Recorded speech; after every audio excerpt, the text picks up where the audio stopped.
Ljeto tako brzo prođe i odnese sa sobom svoje šarene plodove. Istina, paradajz, paprika i tikvice mogu se brati još i u septembru. Tu su i slatke tikve koje ćemo jesti cijelu zimu, pa i mahune, tamo do prvih mrazeva. Sad već pomalo nedostaje salate i zelenog povrća da opskrbimo organizam vitaminima i mineralima za nadolazeću zimu. Pa isto kao što se drva za zimu nabavljaju u rano ljeto, tako i organizam već sada treba opskrbiti svime potrebnim, što će nas držati zdravima i vitalnima zimi tamo do proljeća. Upravo zato ovaj mjesec možete posijati i posaditi povrće koje će zbog topline zemlje, dovoljno vlage i još uvijek dugog razdoblja sunčane svjetlosti brzo rasti i napredovati. Mnogi su već krenuli sa radovima i raduju se prvim ubranim plodovima, no uvijek dobro dođe podsjetnik za sve ono što možemo sijati u ovo doba godine. Zato u septembru nemojte propustiti posijati rotkvicu, špinat, blitvu, švicarsku blitvu, to je ona sa rozim ili žutim stapkama, matovilac, rukolu, zimsku salatu, kelj, te posaditi bijeli i crveni luk, rasad zimske salate i ozimog kelja. Špinat ili bolje rečeno baby špinat, dakle mali listovi za salatu, biti će spremni za konzumaciju za 30 dana nakon što ste ih posijali.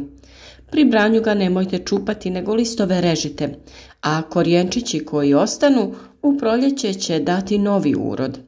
Sijte ga u redove ili ovlaš po gredici na dubinu od 2,5 cm.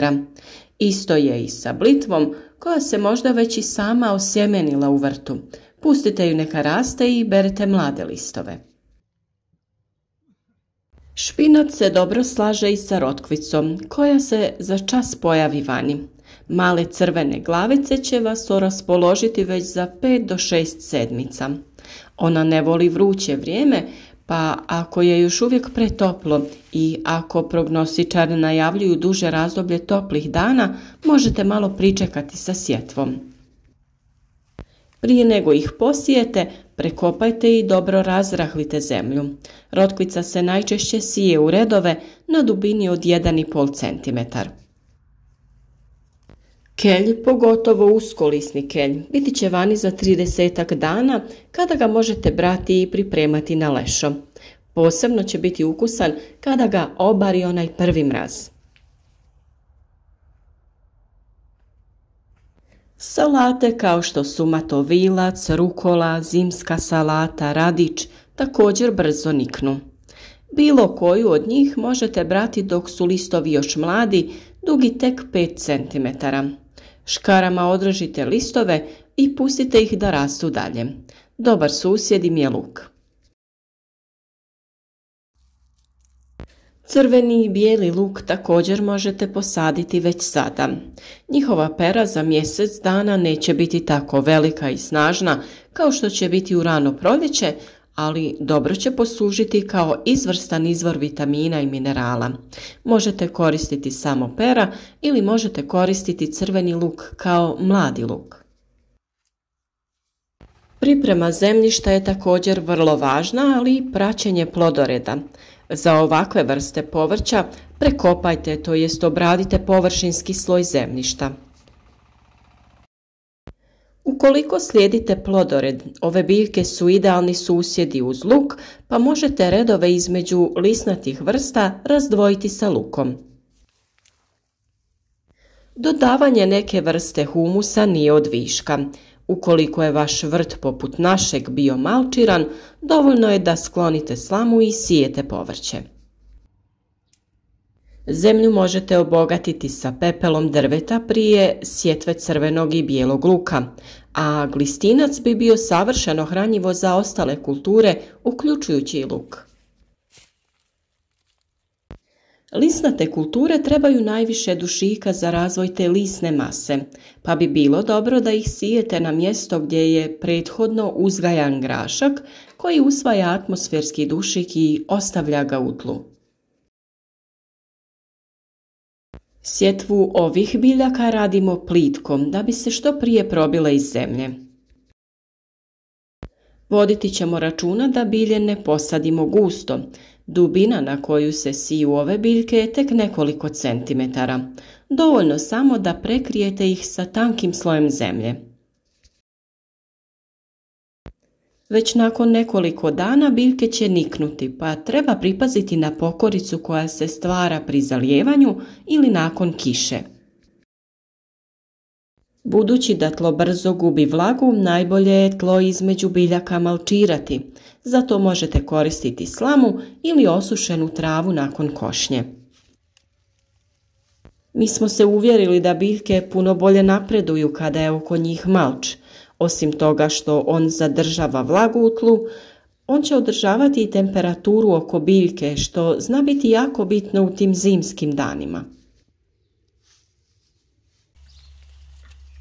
Upravo iz tog razloga često preporučujemo malčiranje. Naravno da sve o uzgoju ovog povrća možete pronaći u pojedinačnim video savjetima na našem kanalu, pa uvijek podsjetim sve one koji su novi tu da zaprate naš kanal, jer će tako redovno pratiti sve savjete vezano za radove u vrtu i voćnjaku. Podržite naš rad i tako što ćete ostaviti like ispod videa ili napisati neki komentar. Možda imate pitanje na koje uvijek rado dajemo odgovore. Ukoliko su u vašem kraju zime malo oštrije, možete nešto kasnije da vaše gredice prekrijete improviziranim plastenicima. Jednostavna konstrukcija i najlon biti će dovoljni da vam osiguraju zimu punu vitamina. Naravno da ćemo u narednom periodu da tome posvetimo veću pažnju, pa svakako ostanite s nama. Ukoliko još niste započeli sa uzgajanjem zimskog povrća, još uvijek imate vremena da posijete i posadite velik broj vrsta. Cvjetnjake i dalje treba održavati, uklanjati ocvale cvjetove, pogotovo kod trajnica i ruža, jer stvaranje plodova i sjemenki nepotrebno iscrpljuje biljku. Ljetno cvijeće će cvjetati i biti lijepo sve do pojave prvih mrazeva, zato ga prihranjujte jer što je ono duže posađeno, to će više hranjiva potrošiti. Ipak, to nemojte činiti sa ukrasnim drvećem, živicom, ružama i trajnicama jer bi mogli potjerati mlade izbojke koje bi mraz mogao uništiti. Do sredine oktobra ljetno cvijeće treba počupati i prekopati cvjetnjake, te ga pripremiti za sadnju novog u jesen ili na proljeće. Ako vam mraz uništi ono ljetno, na njegovo mjesto možete posaditi na primjer mačuhice ili potočnice. Krajem septembra možete posaditi i zimzeleno drveće i grmlje, a vrijeme je i za sadnju lukovičastog i gomoljastog cvijeća koje je otporno na hladnoću poput visibaba, zumbula i narcisa. Ukoliko ste neke cvjetove ostavili da se osuše i odu u sjeme, vrijeme je i da prije kiša pokupite to sjeme, spremite na suho i tamno mjesto kako bi sljedeće sezone imali vlastito sjeme koje ćete iskoristiti za sijanje ponovno ovog predivnog cvijeća. Također mogu se razmnožavati i presađivati mnoge trajnice i jagode, ali i ruže i grmovi poput kupina i malina. Posude u kojima je bilo cvijeće treba isprazniti, očistiti, sterilizirati kako bi bile spremne za jesenju ili proljetnu sadnju. Možete ih odmah iskoristiti tako da u njih posijete začinske biljke koje ćete imati u kući i koristiti preko zime za pripremu jela ili čajeva. Dakle, uživajte u septembru što više možete i u ovim jesenjim danima koji su pred nama. Na suncu, sa rukama u zemlji, a nakon nekoliko sedmica uživajte i u plodovima svoga rada. A naravno da te ubrane plodove možete iskoristiti kako bi pripremili neko jelo. U kadrovima kako mi pripremamo neka jela možete uživati na našem kanalu, družiti se s nama i možda dobiti neku ideju šta da pripremite u jesenjim danima. Ostanite nam zdravom, koristite plodove vašeg rada i uživajte u ovim divnim jesenskim danima.